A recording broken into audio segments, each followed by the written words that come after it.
రైతులందరూ కలిసి సంతోషంగా జరుపుకునే పండుగ ఒక్క సంక్రాంతి మాత్రమేనని నూజివీడు టీడీపీ నాయకులు కాపా శ్రీనివాసరావు అన్నారు. కూటమి సర్కార్ అధికారంలోకి వచ్చాక ప్రజలంతా సుభిక్షంగా ఉన్నారన్నారు.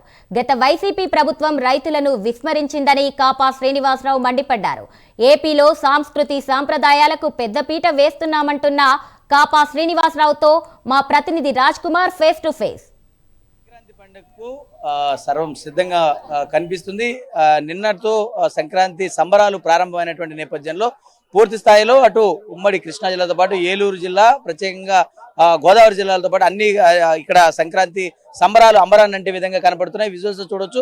చాలా మంది ప్రత్యేకంగా ఈ సంక్రాంతి సంబరాలను వీక్షించేందుకు పెద్ద ఎత్తున ఏదైతే ఇటు ప్రజలందరూ కూడా అంటే సొంత ఊరికి వచ్చి అటు కుటుంబాలందరితో కూడా గడిపేందుకు ప్రత్యేకంగా సంక్రాంతి అనే ఒక పండుగను అందరూ కూడా కలిసి జరుపుకునేటువంటి విధంగా అంటే ఒక రైతు కష్టం చేతికి వచ్చినటువంటి తరుణంలో వారందరూ కూడా సుభిక్షంగా ఆ సంక్రాంతి పండుగను జరుపుకునేటువంటి పరిస్థితి కనపడుతుంది. ప్రస్తుతం వీటికి సంబంధించి అసలు సంబరాలు ఏ విధంగా జరుగుతున్నాయి అనేది దీనికి సంబంధించి కమిటీ కూడా ఉంది. ప్రస్తుతం కాపా శ్రీనివాసరావు ఉన్నారు, ఆయనతో కూడా మాట్లాడదాం. సంబరాలు ఏ విధంగా జరుగుతున్నాయి అనేది సార్ చెప్పండి. నూజివీడు నియోజకవర్గంలో సంక్రాంతి సంబరాలు ఏ విధంగా జరుగుతుంది సార్? నూజివీడు సంక్రాంతి పండుగ అంటే ఆంధ్ర ప్రజలందరూ కూడా చాలా ఇష్టమైన పండుగ ఇది. రైతులందరూ కూడా కష్టపడి సంవత్సరం అంతా కష్టపడి పంటలన్నీ చేతికొచ్చి ఈ సంక్రాంతి అనేది తెలుగు ప్రజల ఆరాధ దైవంగా గత 3 రోజులు ఎక్కడా జరగని విధంగా ఈ 3 రోజులు కూడా సంక్రాంతి సంబరాలు జరుపుకోవడం అనేది ఆనవాయితీ.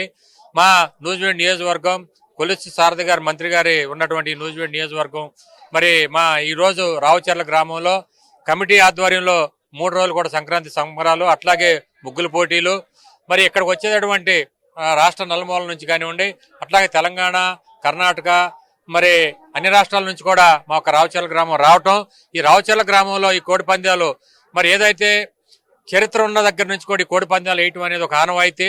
ఎందుకంటే కోడి పందాల్లో మీరు చూస్తా ఉన్నారు ఇక్కడ వాటికి ఎటువంటి తారతమ్యాలు అన్నాదమ్ములు కానీ బాబు కొడుకులు కానీ కులమత భేదాలు లేకుండా డైరెక్ట్ గా పోరాటం అనేది చేస్తా ఉంటే దానికి ఈ రోజు ప్రజలందరూ కూడా ఈ రోజు ఇక్కడ చూస్తా ఉన్నారు. మీరు అందరూ కూడా భారీ ఎత్తున ప్రజలందరూ కూడా తరలి వచ్చి ఈ 3 రోజులు కూడా సంక్రాంతి సంబరాల్లో మరి ఈ యొక్క కోడి పందాలు నిర్వహించడం జరుగుతూ ఉంది.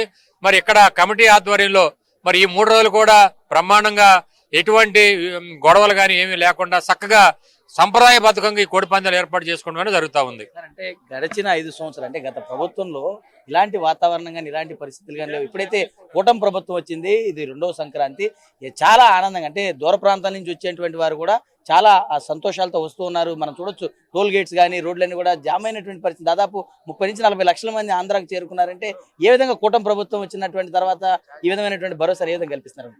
అదే సార్, మేము గతంలో కూడా 2014 నుంచి 2019 వరకు కూడా ఆంధ్రప్రదేశ్ కోరిక మేరకు ఏదైతే సంక్రాంతి సంబరాలు అనేది సంక్రాంతి పండుగ అనేది చాలా ఫేమస్ అయిన పండుగ.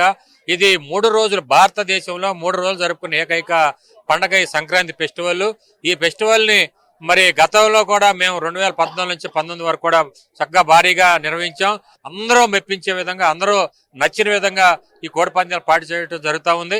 అట్లాగే మరి దీంట్లో గతంలో కంటే భిన్నంగా ఈసారి ప్రజలు అందరూ కూడా శుభ్రంగా ఉండాలని ప్రభుత్వం కూడా ప్రోత్సహిస్తూ ఈ యొక్క సంక్రాంతి సంబరాలను కానివ్వండి, ఏదైతే ముగ్గుల పోటీలు కానివ్వండి, తర్వాత రకరకాల పశువుల పోటీలు కానివ్వండి, రకరకాల క్రీడలన్నిటి కూడా గత 3 రోజుల నుంచి కూడా నిర్వహించు ఈ 3 రోజులు కోడి పందాలు నిర్వహించు ప్రజలందరికీ ఆతిథ్యం ఇచ్చి ఆంధ్రప్రదేశ్ ఔన్నత్యాన్ని మరి ప్రపంచ దేశాలు తెలియజేస్తాం అనేది కూడా తెలియజేస్తాం. ముఖ్యమంత్రి చంద్రబాబుతో పాటు లోకేష్ కూడా సంస్కృతి సాంప్రదాయాలకు పెద్దపీట వేస్తూ ఉంటారు.